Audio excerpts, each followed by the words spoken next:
Everybody's tried to break a mechanical pencil at least once. So, yeah, I'm going to show you how to actually break off the tab. So, first off, you're going to want to take this, get a good grip on the base of the pencil, and then you're just going to want to twist.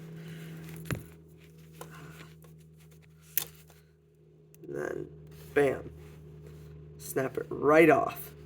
And then just a little bit of scraping with your nails, and the residue comes right off. Thanks for watching.